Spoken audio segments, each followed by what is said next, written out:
Remember when James Cameron nearly directed a Spider-Man movie? What about when we almost got Batman Year One with Joaquin Phoenix? Or David Goyer's Flash movie that would have starred Ryan Reynolds? Well, if you want to learn about all the unmade superhero movies, then check out Superhero Stuff You Should Know. Hosted by Ben Wan and Alex Ramsey, every month we cover nostalgic superhero movies with deep dives into unmade scripts, early drafts, deleted scenes, alternate cuts, concept art, novelizations, and tie-in novels. We also interview the people involved in making the superhero films of our childhood, with our past guests including superhero actors, directors, screenwriters, and concept artists. So remember, that's Superhero Stuff You Should Know, or Superhero SYSK on social media. Check us out on YouTube and wherever you get your podcasts.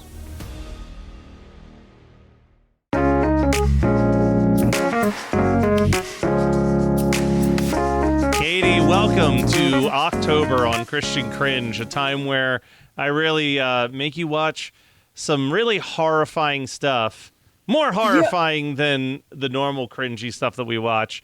And I wanted to start us with a film that I actually saw in theaters. You saw this in theaters? Wow. I saw this in theaters. I was one of the 1.4 million or 1.4 thousand it made in the box office. So I had to bring along, we're watching the movie Thr3e, spelled THR number 3E, from 2006. It is a Christian horror film, pretty much blatantly ripping off Seven and Saw. And I thought, you know who should join us for this? My podcast co-host from Horror Movie Night, Kyle Kutcha. So, Kyle, welcome. You were pretty excited when I first told you we were watching this because this was like on your to watch list, I think you said. Yeah, it was more like, so there are concrete to watch lists. There are the lists that you tell your friends that you will watch the movie that they suggest. And then there are sort of these like, I have knowledge of that movie. In the right circumstance, I will watch it. It was on that last list of, required watching, I guess. Or like, if I had a job to do, which I do now, thank you for giving me the opportunity to watch Thr3e. And also, I'm never coming back ever again. That's not true, because you still have an award show you want to talk to us about. No, that's true. I'm absolutely coming back. I'm coming back for my favorite thing ever. Oh, is it too much? Yeah. So... I've got a few fun facts that I'll start out about the production, director, and writer of this movie. So this film was the first film distributed by Fox Faith, which was a subsidiary of 20th Century Fox. It acquired independent Christian-themed films for theatrical release. 21st Century Fox described Fox Faith titles as morality-driven, family-friendly programs, and recommend. And this is the first? Yep, and requires them to have overtly Christian content to be derived from the work of a Christian author. 3 years after they opened this branch, they closed it, and all 10 films that they put out were acquired by Disney during the Fox-Disney merger. Whoa. Okay. So any of those ended up on Disney Plus or what? I don't think so. What are we looking at? I was just going to say, I was like, I couldn't find it.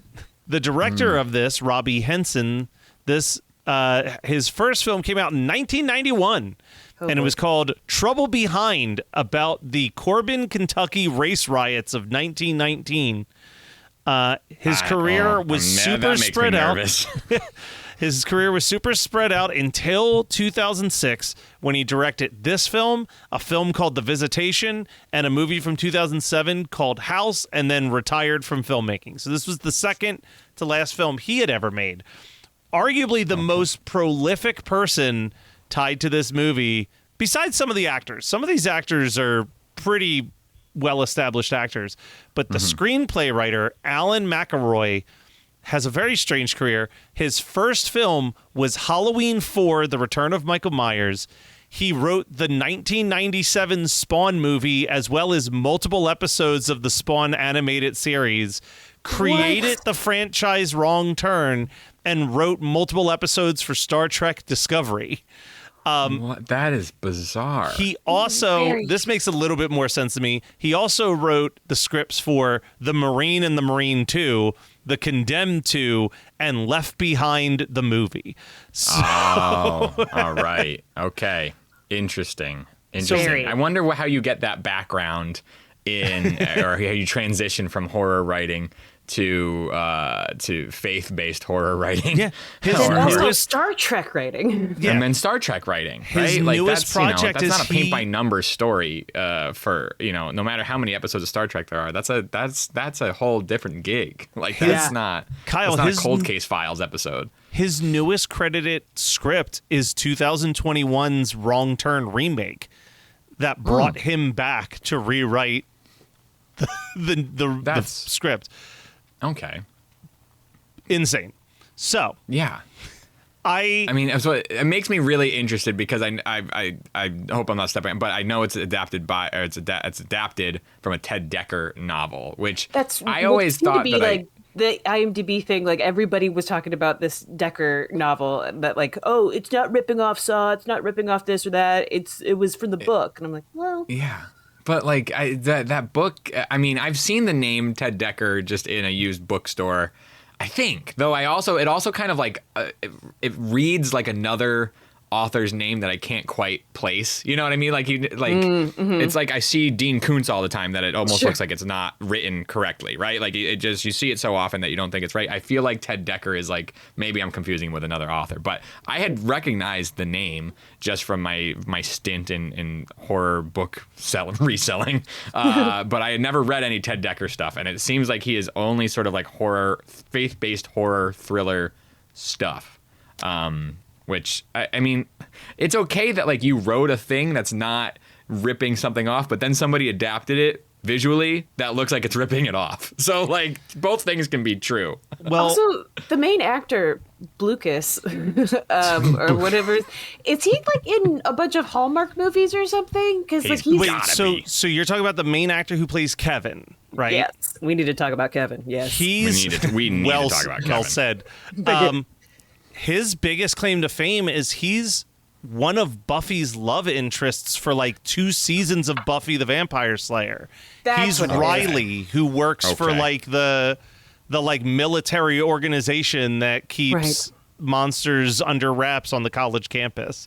Well, but you are also absolutely right. He is in a shit ton of Hallmark stuff. Whoa. is he really? Oh, that's so funny. 'Cause Yeah. I swear I saw him in a movie with a friend of mine or something Well, like that. And That's the thing that I think is interesting about this is usually when we have like a faith-based film, it's a lot of these like openly religious actors in the film as well. But I feel like because this was coming out through Fox, and like all things considered, this movie's bad, and we're going to talk about how it's bad, but it's not that overtly religious any more than say Seven was. You know what I mean? Right. Like it. Really not, yeah. So I agree.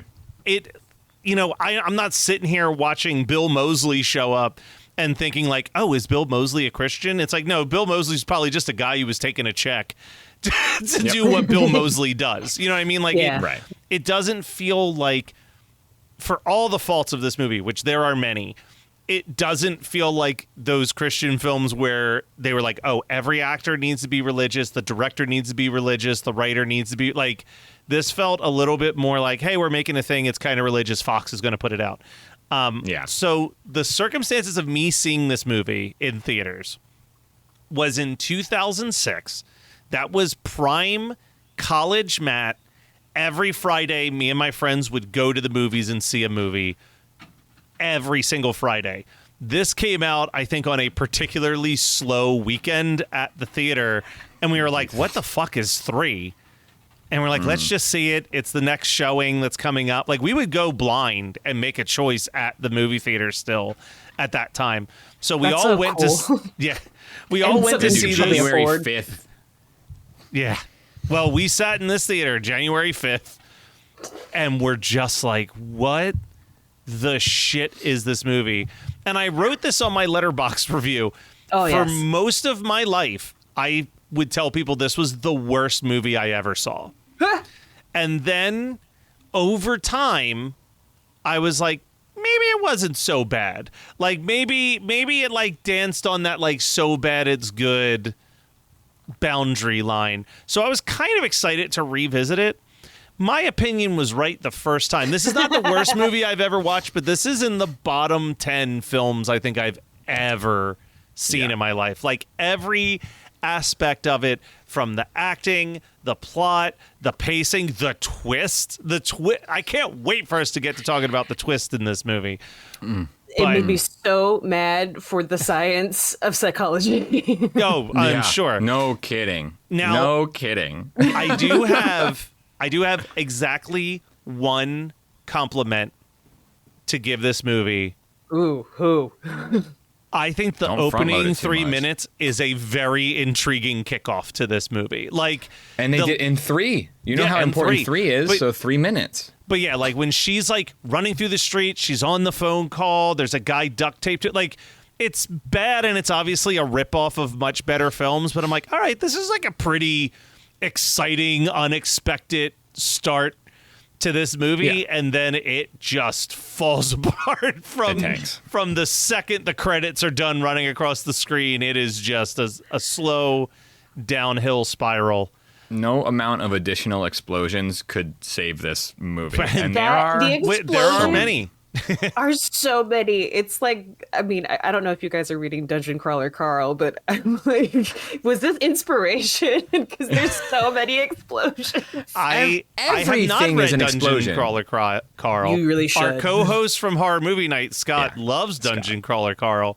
Oh, it's So great. taking a note from Horror Movie Night, I took the time to write out basically the plot beats of this. So I'm just going to start walking us through the plot, and if at any point you feel the inspiration to interject with thoughts of moments in that part of the film, feel free.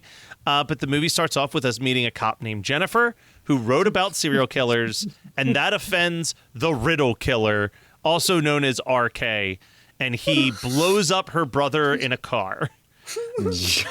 Meanwhile, to a hot start. Can we just talk real quick about how her hand was in there when the Yeah. explosion goes off? I just want to put that out there for Yeah. future reference. yeah, she should be burnt, charred, something. There should be more injury than what she has A gotten. lot more. Meanwhile, we meet a seminary student named Kevin who is called by the Riddle Killer and told his car will blow up if he does not confess to a sin. He leaves the car and it blows up, and Kevin is then questioned by the police who want to know why his life was spared, unlike previous victims. Kevin gets another call threatening to blow up his childhood dog. And it happens when he gets distracted by his mentally challenged cousin and his aunt yelling at him for being a traitor, and then start to blame him for the dog's explosion. Man, That's the rough. performance of this cousin. Bad. Yeah, The there's performance of this cousin and then Belinda. Belinda is her Aunt own Belinda. world of acting in Listen, this entire movie. Belinda, I could fuck with Belinda being in a legitimate horror movie. I agree. You bring I that agree. you bring that actress back with that exact same character and put her in like a Rob Zombie movie or like a Texas Chainsaw Massacre sequel. Yeah. I'd be all on board for it. There's something so charming about how fucking crazy that woman is and how well she plays that character. She plays it great. She swung for the fences on that in a movie that is riddled with not great acting. No. Like my very first note in my notes is the acting makes me sad. Yeah. Oh, especially our lead Jennifer, Children? the cop, is like she just. Jennifer is really just bad, and it's like I mean I know I don't think the there's script is no great, but it's like agency in anything she says or does at any point in this no, movie. so one note the entire time. Very. Wow, you're so right. Yeah. And she witnessed her brother blow up. So Yeah. it's a With bit the odd. She But witnessed her Belinda brother comes out- blow up with the same intensity that she just talks to her coworkers in the office. And it's not dissociation. It's like it is not. I can, you can tell when that's the case, and it is not the case. This is just her. Tom Bauer is a character actor that plays the brother who has some sort of mental Illness. issue that is undetermined or unannounced. Coming but You straight can tell by from the the bowl cut. It's The coming bowl cut straight goes a- from the Farley Brothers School of Acting. 100%. I was like, oh, did he do You're this right. character in an improv class? And then they were like, you know what? That's great acting. Yeah, like he Yeah, literally yeah. feels like the brother in Something About Mary. That is like the energy that he's bringing with this performance. You know what it's giving? It's giving Rosie O'Donnell on the riding on the bus with my sister is what Yes. it's giving. Oh my God, that is exactly what it's giving. He plays the, this is just a little horror side. He plays the gas station attendant in the Hills Have Eyes remake, which I used in a character study for one of the shorts that I made, and I was like, I could not place him in this for the life of me until just this moment. He can play a lunatic, great, but now but lunatic does not necessarily mean somebody who's Really excited about their not character. typical, right? Like it's not great. It's shit. all right. Like a lot of the representation in this is like, ooh, we didn't go very far, did we? And I also No. feel like everybody was kind of like CW reject actors. Yeah, no, for sure. Big time. There's a reason why Riley didn't become a beloved Buffy character. Yeah. So Kevin's friend from childhood, Samantha, shows up to comfort him, and they decide that the two of them are going to figure out who this killer is and why he's targeting Kevin. Shortly after, one of Kevin's classmates is kidnapped and a bomb is strapped to him, while Jennifer teams up with Kevin to try to figure out why the Riddle killer is so obsessed with him. Kevin concludes that the Riddle killer must have been a boy who stalked him and Samantha and bullied them, that he locked in a warehouse and left to die. Kevin Must be. There can't be any other person that might wish any ill will on him, Yeah. or a random stranger. It has to be this boy that he the whole locked. leaving him to die. Yeah. It's ridiculous. It's Like, ridiculous. I understand. So, when you watch, say, The Penguin, right? The Penguin has a real left some children to die circumstance. Vibe. Yeah. You know what I mean? Like locking a kid in the sewer during a rainy day to let that shit flood. I think when you lock a boy in a warehouse filled with very breakable glass, eventually that kid's going to get out of the warehouse. You're gonna get found. And that was there's like 20 years ago, and they find blood samples. Yep. Yeah.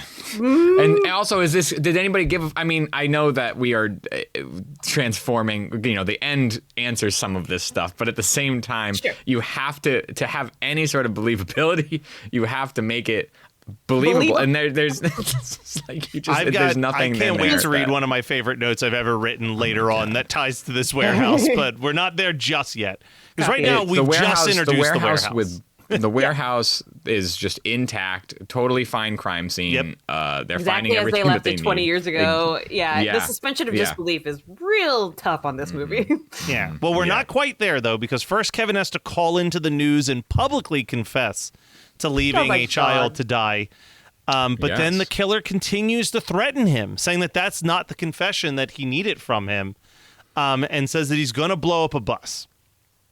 This is the moment that I have remembered my entire life, which is, we can talk about this low-budget CGI explosions, but the fact that we get this shot where there is a bus behind them after the explosion that you can see is perfectly fine with CGI fire just kind of like Going off of it. photoshopped onto the body of the bus is, I remember laughing out loud in the theater when it got to that shot, Only because it imagine what is that looked like insane. I was like, this is the cheapest looking effect I have ever watched in my life of filmmaking. It was pretty rough to begin with. And then I was like, are my shitty beast infection videos better CGI displayed They are. than this is? Well, and also, like, I love that you saw this in theaters. So you have, and we watch, this is not an easy movie to find. We watched a YouTube rip that was in pretty shitty quality, right? So it's like, Right. the fact that you got to see this on the big screen, the way God and intended. got to know how bad that was, really makes, and those are like, I imagine those are the things that the holes that your mind filled while Yeah. you were watching this really shitty, Just in a transfer. mostly empty theater, which I'm sure is not a shock. It was like me and my four friends and maybe like two other like piles of people in different corners. Yeah. It's bad. Kyle. But Jennifer goes to Kevin's aunt's house to learn a little bit more about Kevin and stuff like that. And this is when we learn that his aunt is an insane hoarder and that her husband, her son, and for a long period of time, Kevin, were kept locked in the house unaware of what happened outside of the walls. So, like, the husband still thinks that Eisenhower is president, and, like, the cousin has a Game Boy that he thinks is, like, the newest advancement in computers. It's all weird and complicated. Meanwhile, Kevin and Sam go to hide out in a hotel room, and the Riddle killer still finds them and basically gives them a message that they got to go to this warehouse. So they go to the warehouse, and Sam is briefly trapped in the warehouse before Kevin is able to help her escape. This is my favorite note I ever wrote. But at some point, Sam is talking to Jennifer over the phone and explaining, like, I know I saw him. And she's like, well, we're at the warehouse and we only see one set of footprints. And I thought that's when Jesus was carrying them. Exactly. Right? Same thought. I was like, oh, Jesus is in the horror movie. Okay. Yeah. Which we'll get there. I'll save this thought until we get to the reveal. But the fact that they could only find one set of footprints, lock that in your minds, everybody, because that opens a lot more questions. Fucking important. It's really important. Remember when James Cameron nearly directed a Spider-Man movie? What about when we almost got Batman Year One with Joaquin Phoenix? Or David Goyer's Flash movie that would have starred Ryan Reynolds? Well, if you want to learn about all the unmade superhero movies, then check out Superhero Stuff You Should Know.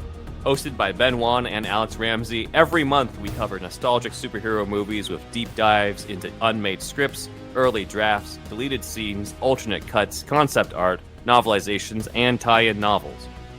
We also interview the people involved in making the superhero films of our childhood, with our past guests including superhero actors, directors, screenwriters, and concept artists. So remember, that's Superhero Stuff You Should Know, or Superhero SYSK on social media. Check us out on YouTube and wherever you get your podcasts.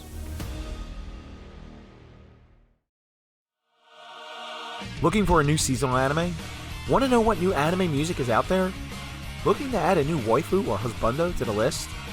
Or are you just looking for a modern or classic anime to add to your Plan to Watch list? My name is Nick and I run the Waifus and Weeaboos podcast, and you can check me out on Geekscape.net.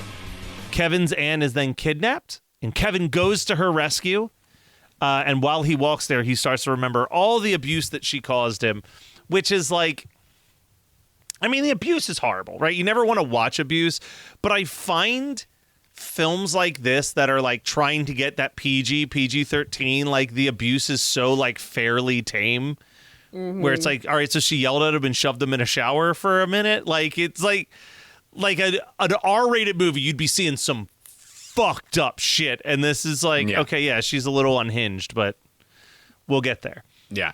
It does. This is the PG-13-ness of it all comes through pretty heavy in this, because I think they still say, the C word, but they don't say, or they say the C word. They don't say the C word. Yeah.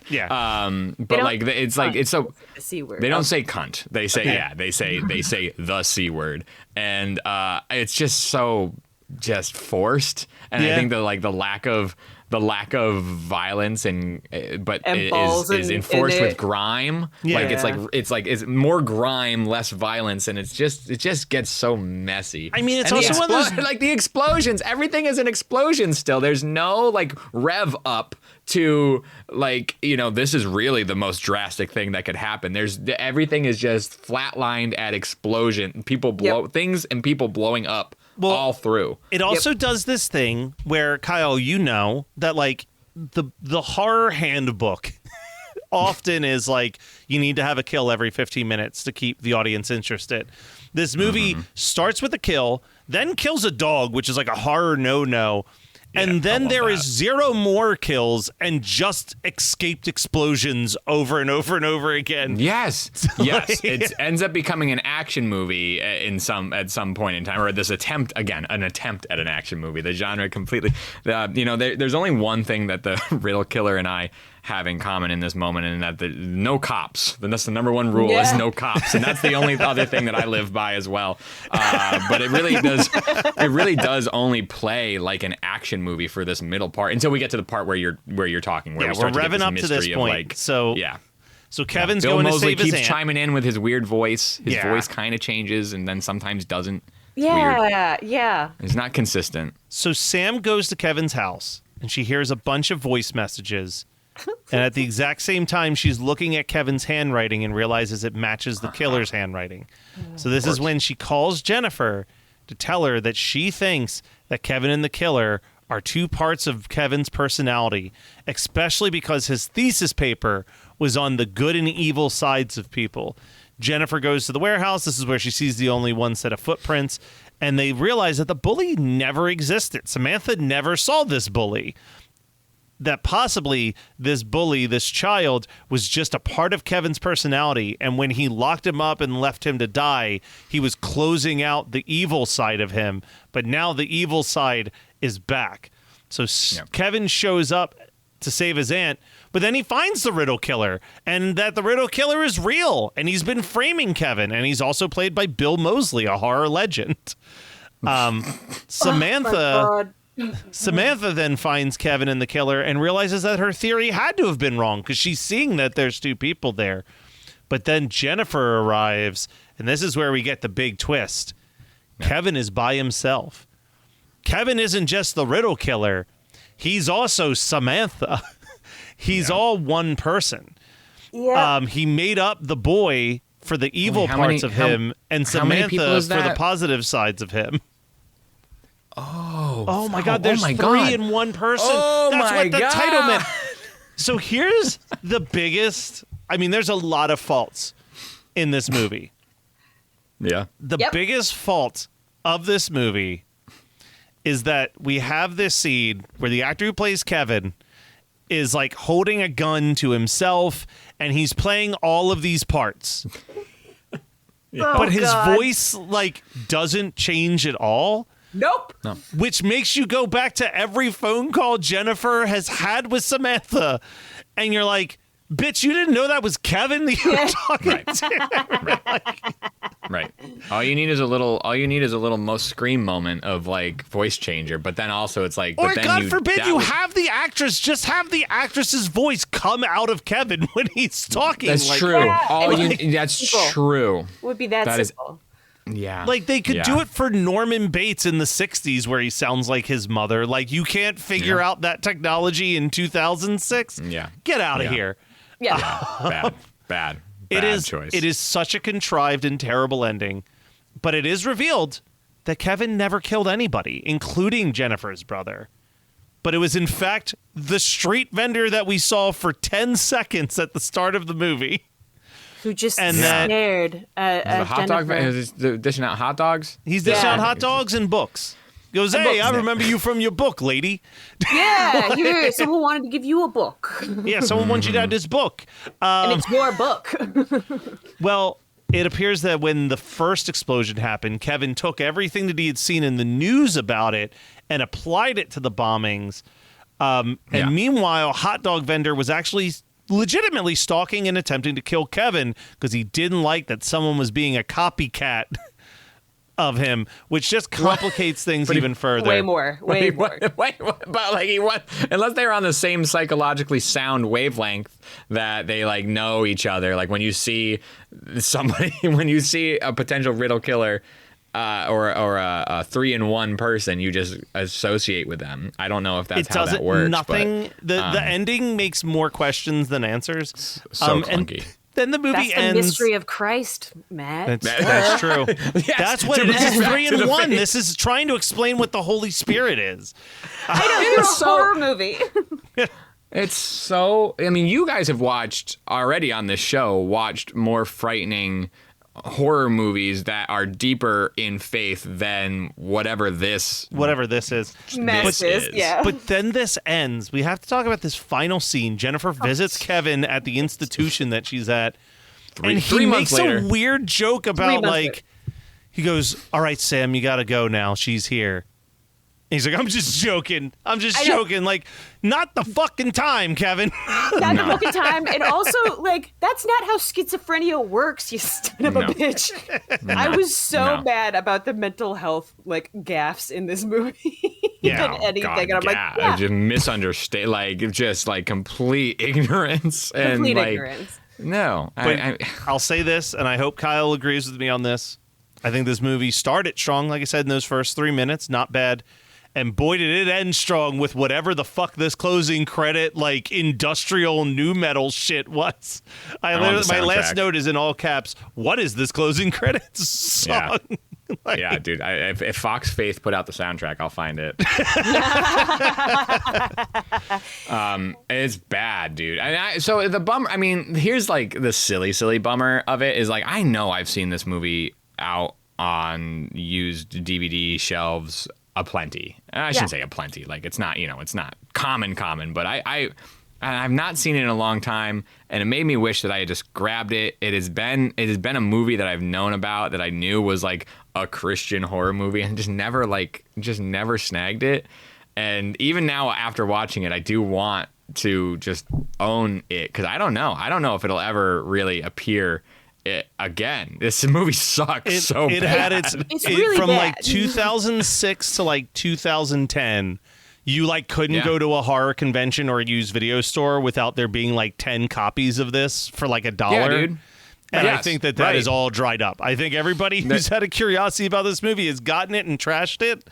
So, like, it's just supplies ran out. Everybody who wants Thr3e owns Thr3e, and now I'm fucked. Yeah, no, and it's so funny because it's not on any streaming services, but you can watch it with Arabic subtitles on YouTube, in very shitty quality. If you're Weird curious vibe about this movie, very very weird vibe to that. But I find it so fascinating that, like, I'm not a super horror genre person, but this whole movie I was like, come on. What? Come on. I was, like, so disappointed. Yeah. Yeah. Well, because it doesn't tame as shit. Like, trying to cash in on, as it was called at the time, torture porn, and delivering none of it. Like, None. and I don't even like that genre. I hate that. That might be my most hated horror genre. And even this, I felt like a cock tease. I'm like, what is this? Yeah. Like, what is it?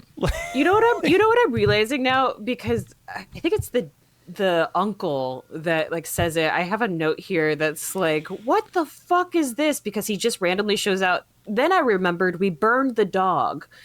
It's like they're scrambling towards the end of the movie or something like that.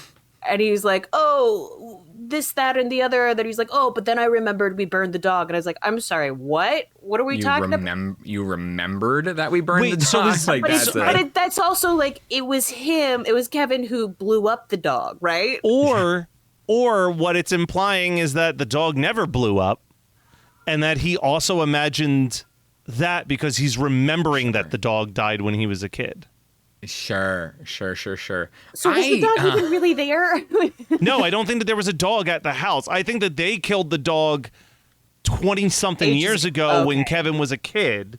Okay, when And they then burned he the dog. shows up maybe the because dog no house one was still there. That's the real sin then. Yeah. No one seems shocked at a doghouse exploding when it happens except for Kevin.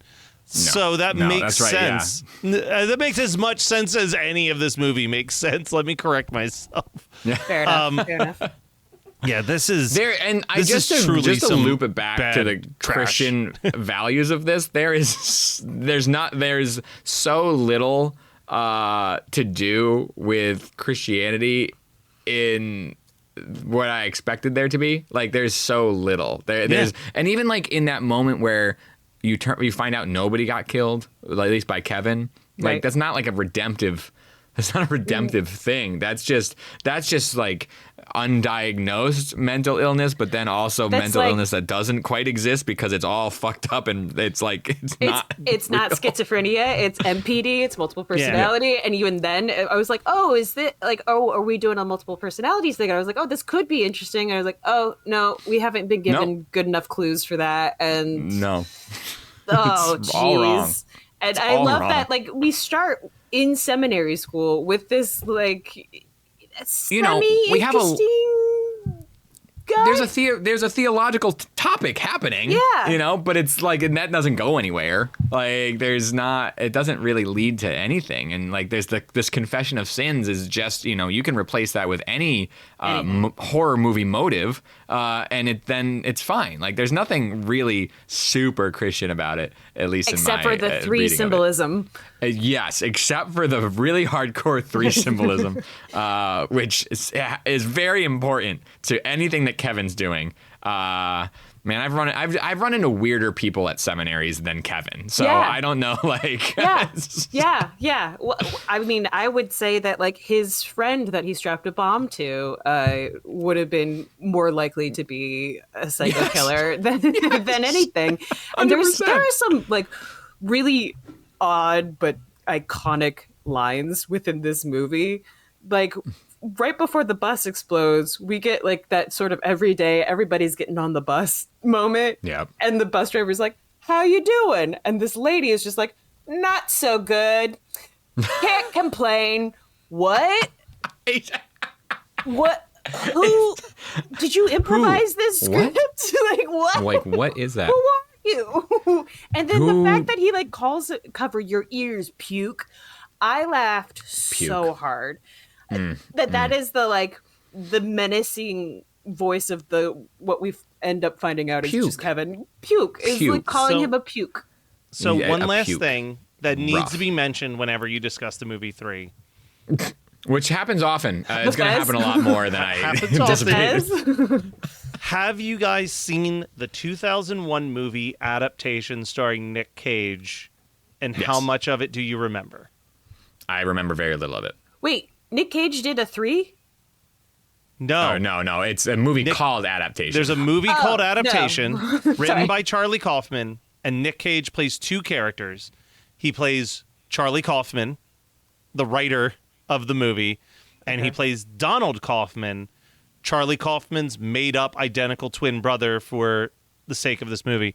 And Adaptation is a very hyper, meta, bizarre movie based on the fact that Charlie Kaufman got hired to write a screenplay for what was considered to be an unadaptable novel, and in his insanity, he instead wrote a screenplay about him struggling to figure out how to adapt this novel. And in this particular screenplay, Charlie Kaufman's brother is an idiot who wants to follow in his brother's footsteps and actually successfully sells a movie. And in that movie, he's trying to sell an action thriller. And this is a line of dialogue from the movie when he's explaining it to his brother. And he says, "All right, but here's the big twist. We find out that this killer actually suffers from multiple personality disorder, and he's really both the cop and the girl that he kidnapped. So he's all of them. Isn't that pretty fucked up?" Wow. Wow. Yeah. Yeah. So this movie, Yeah. people have constantly been like, did you just literally make the movie that was that Talked Charlie about for, like, Kaufman 2 made up seconds. as the worst movie possible? Man. Yes, And then a I think couple they did, other yeah. Yes, they lines, because I was scrolling through the quotes. At one point, Charlie Kaufman says, "But how could you have someone held prisoner in a basement while simultaneously they're working at the police station at the same time?" And Donald says, "Trick photography." And then my favorite exchange is later on in the movie when people actually want to option and buy Donald's 3 people in 1 screenplay instead of Charlie Kaufman's screenplay.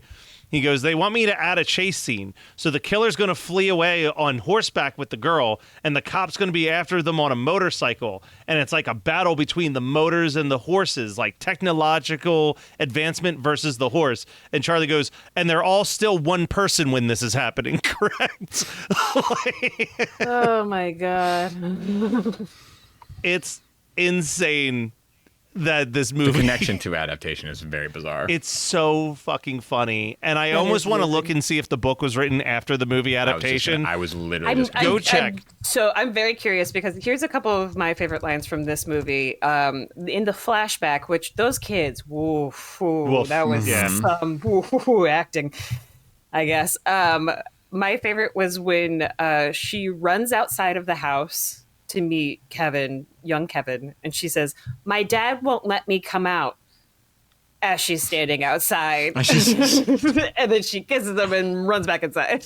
Well, I mean, it doesn't matter because she didn't exist. It's big homeschool vibe. huge homeschool vibes. You get all the. That's like the thing that I hate about this movie. Which I guess it turns into kept in the basement at home, but I just Right. But tomato. Yeah, it's that one of was those. justification. Holy shit! Okay, well, first of all, it's one of those stupid things where you can build a million plot holes because it's like, well, it doesn't matter that her dad didn't let her out because her dad doesn't exist and she doesn't exist and it's all made up. So like, haha, logic police. Adaptation was released in 2002. The novelization of Thr3e was released in 2003. So pretty suspicious, I must Very say. sus. Very suspicious. Very sus, Ted. Yep. All right. Well, I think we can definitely say that none of us are recommending this one to people watching or listening. No, it does have some great lines and moments, but man, I mean, I shouldn't say great. Great is relative. It has moments. As in you going, what the hell did this happen? Yeah. Yeah, It gives you great that. as in it's really grating that you're watching If this you're movie. if you're into The Room, then you should watch this movie. If you But like, it's not that. even nearly on that level of fun. Like that's It the is like we unfortunate, recently did like Birdemic for horror movie night, Oh, and like God, talk yeah. about a movie where it's just as equally dog shit and incompetent, but PG. and PG, just as equally PG, but every moment is so bafflingly bad that you're like, I need to see how much worse this gets. Where this is like mostly boring, and then every once in a while there's like a bus with CGI flames or a dumb line of dialogue, but like the rest of it's just like uneventful. Yeah, and But everything's just, pretending like, that we're it's just on super the same- eventful. Like, I mean, the woman had her hand in the car with her brother. It explodes. She ducks off to the side. And how much time later are we saying? Like, Oh, it's like 3 a months week. later. Okay. I was thinking there was going to be some kind of a 3 or a 9 or a 6 or something in No. there, but she just has a bandage on her hand, and that's Just a Band-Aid. it. that's as Yep, much as that's the it. budget could afford. They can't get a cast. They couldn't even get a cast in this movie. All right.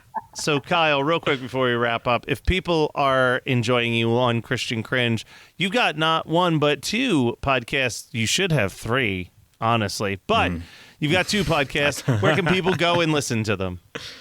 You can find me on Horror Movie Night with the other voice, one of the other voices that you hear today, Matt Kelly. And you can also hear me on Phantom of the Podpra, which is our Phantom of the Opera podcast that I co-host with my pal Evan.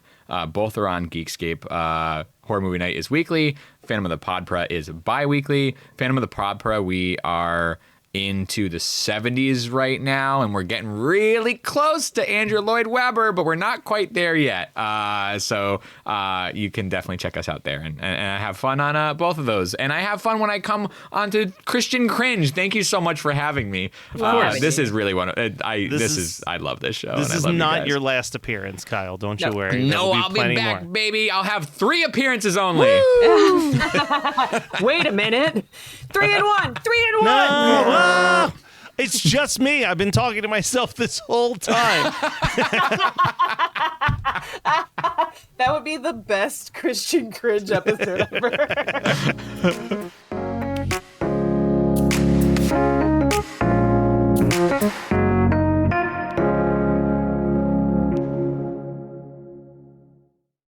Remember when James Cameron nearly directed a Spider-Man movie? What about when we almost got Batman Year One with Joaquin Phoenix? Or David Goyer's Flash movie that would have starred Ryan Reynolds? Well, if you want to learn about all the unmade superhero movies, then check out Superhero Stuff You Should Know. Hosted by Ben Wan and Alex Ramsey, every month we cover nostalgic superhero movies with deep dives into unmade scripts, early drafts, deleted scenes, alternate cuts, concept art, novelizations, and tie-in novels. We also interview the people involved in making the superhero films of our childhood, with our past guests including superhero actors, directors, screenwriters, and concept artists. So remember, that's Superhero Stuff You Should Know, or Superhero SYSK on social media. Check us out on YouTube and wherever you get your podcasts.